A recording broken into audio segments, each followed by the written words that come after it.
Hello, hello, hello. Deanna here from deanna.org and welcome to episode 16 of the Mentoring for Awakening series. Today I'm going to talk to you about implementing your purpose. Last week I talked about how your most important purpose as a soul coming into this physical realm is to remember to integrate your divine I am presence, meaning that you remember your true divine nature. Now, why is this really important? The reason why this is really important is because when we remember our true divine, universal, expansive nature, meaning that we are made up of exactly the same particles as the stars, as the universe, we begin to remember that more is possible, that we exist in this physical realm as a physical expression of all of those expansive, beautiful, universal things. Hi, Wendy, how you doing? And as such, we are interconnected and synergetically aligned with all that is, that we are not separate from each other. We are not separate from the world that we live in. We are not separate from nature. We don't exist in separation, but rather we are interdependent and connected at that most beautiful baseline level, meaning that we are made up of exactly the same particles of energy and substance as the rest of the universe. This is really important to know, whether you realize it or not, from that existential perspective, because we are not on our own. We are not at the mercy of anything.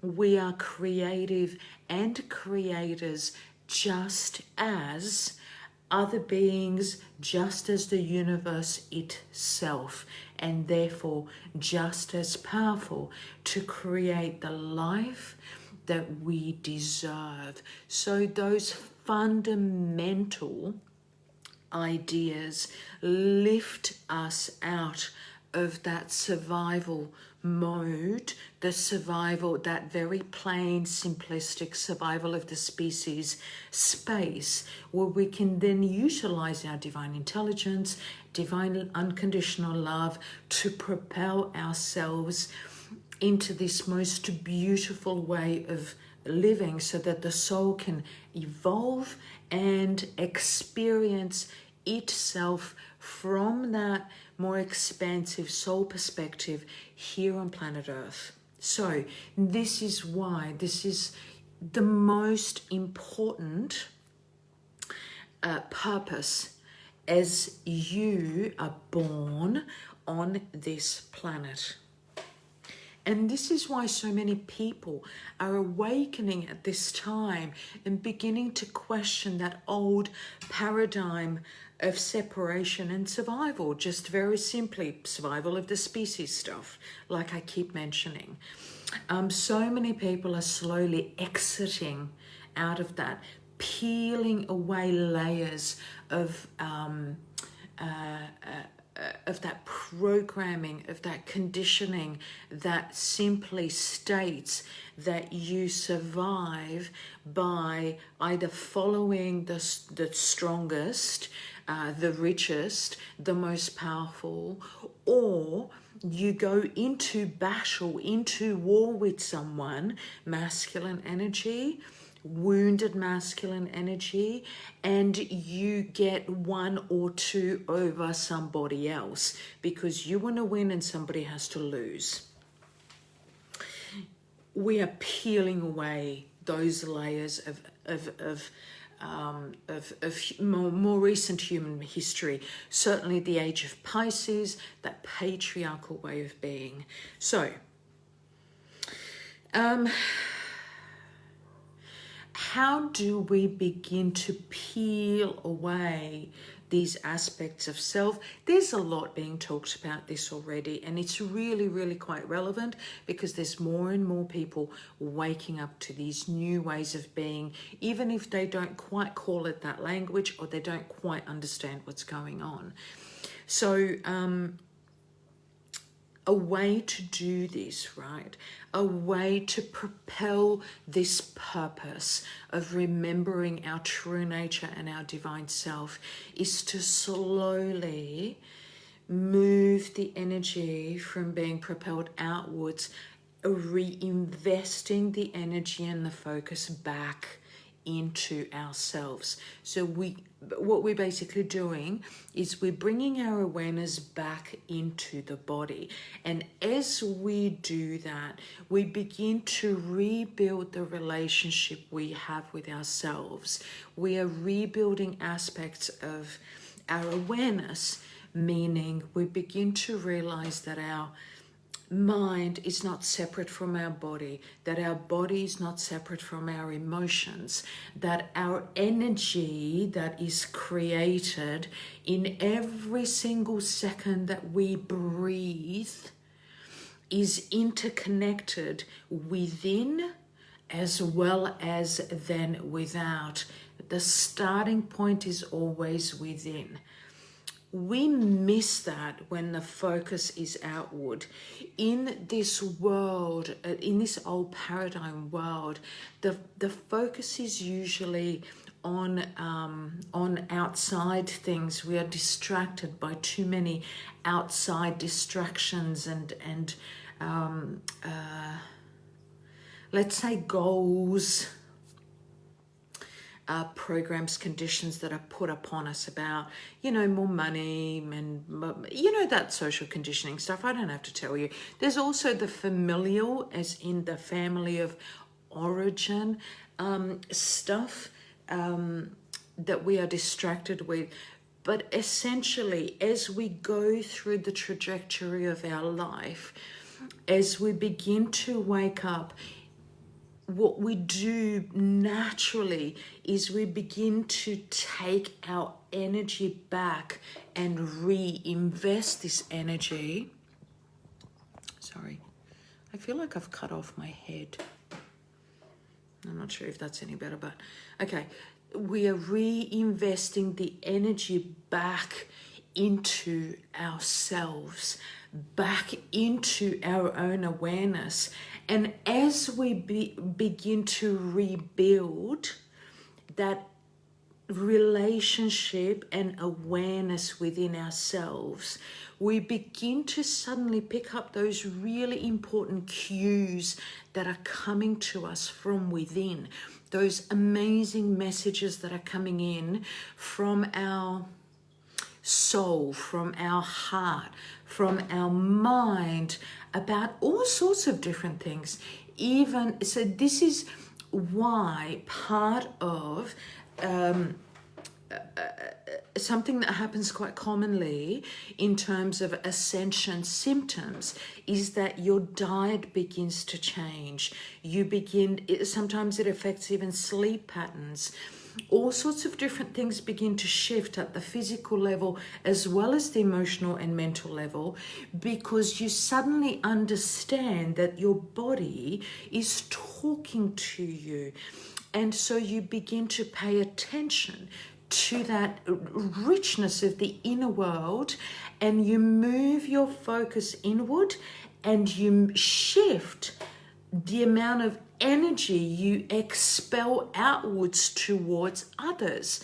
So you are suddenly reinvesting into yourself and rebuilding your relationship with yourself. And as you rebuild and strengthen that relationship within yourself, as you begin to understand that there's an extraordinary synergy within you that exists already, several things happen simultaneously. You begin to understand that things that no longer work for you. So those things begin to leave you. So that beautiful letting go process, the awareness of how, you no longer have alignment with either certain people or situations in your life, right? Those things will begin to peel away. You will also begin to reclaim aspects of yourself that you either gave away or that were taken or sometimes even stolen. So the energy that you were giving to other people by pleasing them all the time. For example, I know I certainly did a lot of that. When I stopped pleasing others, then all of a sudden I had more energy for myself.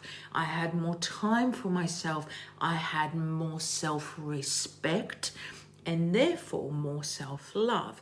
Those are kind of aspects of this process that I'm talking about.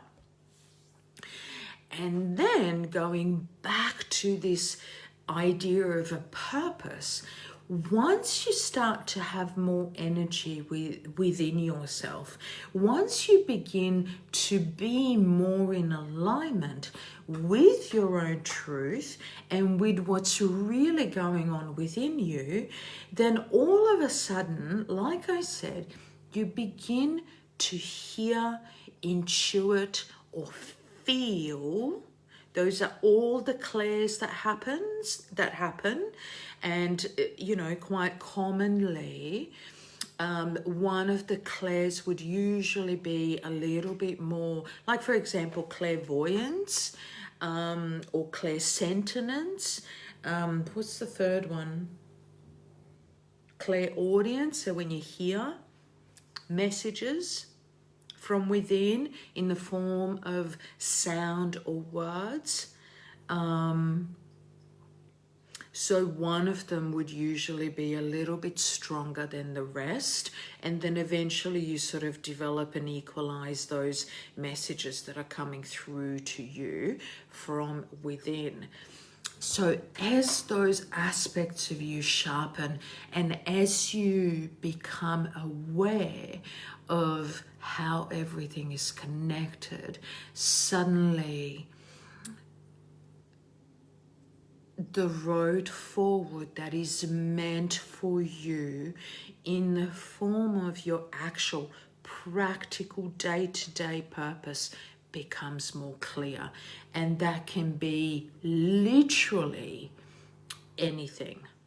It entirely depends on the trajectory of your soul's evolution and where you're at with regards to what your soul wishes to experience in this life. A lot of people that are awakening now are here in order to just learn how to integrate and wake up to the true nature of who we are. This is why this is so important at this time in the world and at this time of the human evolution, right? But there are those souls that are here for specific purpose, to as light workers, as star seeds, as way showers, as twins, or even let's just leave it there, as twins, in order to bring in a larger quotient of light, of divine light onto planet Earth. And it is this light, it's like more matches or more lighters on the planet. These people represent more lighters or more matches or more candles on this planet. And they're literally lighting up, illuminating the darkness that has been that has covered collective consciousness. So it's like these little cracks in awareness are appearing all over the world in human consciousness, and these people that are reincarnated as star seeds with a really specific mission bring more light into the planet and help illuminate the collective consciousness. So so more and more, there's a beautiful ripple effect that happens as more candles are lit. So I hope that's sort of making sense. In short, as a very quick kind of closing to this video, I want to compare, therefore, right, this idea of purpose being the difference between having an external material focus that's based on survival and separation versus an inner focus, yeah, like I described throughout this video, that is based on that innate knowing, the remembering of the true nature of who we are, so that a self-worth, the sense of self, is not tied up and codependent on the self-worth ideas of that are out there somewhere by somebody, yeah, or something. And instead they are healthy, balanced and harmonious, coming from within, because they are stemmed from this deeply remembered knowing of who we really are. So when it comes to purpose, the reason why I'm talking about this is because our divine self, spirit, the collective consciousness that's awakening in the masses globally right now, needs to understand that purpose is not it's not a humanly designed concept. Purpose is simply, it's the reason why we are here at all. It is the reason why the soul, that aspect of self that is connected already to everything on this planet, in the universe, to all that is choosing to have to express itself in this physical realm through what we call a body. And then the main purpose right now, the most important purpose right now, is to just make peace and remember our true nature collectively. So there's no longer this poo-poo of the idea that you have a soul. You know, all of those concepts are no longer poo-poo. There is so much science and evidence these days to support this. We just need to remember, do a little bit of work, take our focus from outside, put it back in, and come into alignment with what we already know. This is not new to anybody. And anyway, and yeah, so that's why this is the most important purpose. And this is how spirit is wanting to guide, because it's not about rescuing anybody. This is actually about rescuing or just remembering your true self. If this can be done by everybody on this planet, or at least most, we would have done our job as souls reincarnated at this time, because the generation coming up behind us, the kids that are being born today or that have been born over the last, you know, in the 21st century, got this. They got this. They already know, and they are going to execute this in a different way. They're different to us. But we just need to make sure that we can remember, so that we can support as they propel their wisdom when they come to have jobs and when they come to be leaders in this world. Okay, I'm going to stop here. I want to thank you so much for listening to this, for being here. I'm probably going to upload this onto YouTube a little bit later on today or tomorrow morning. And in the meantime, if you have any questions, please feel free to connect with me. Like, comment, subscribe, share this, because it's important work that needs to get out there to as many people as possible. Love you lots. Bye.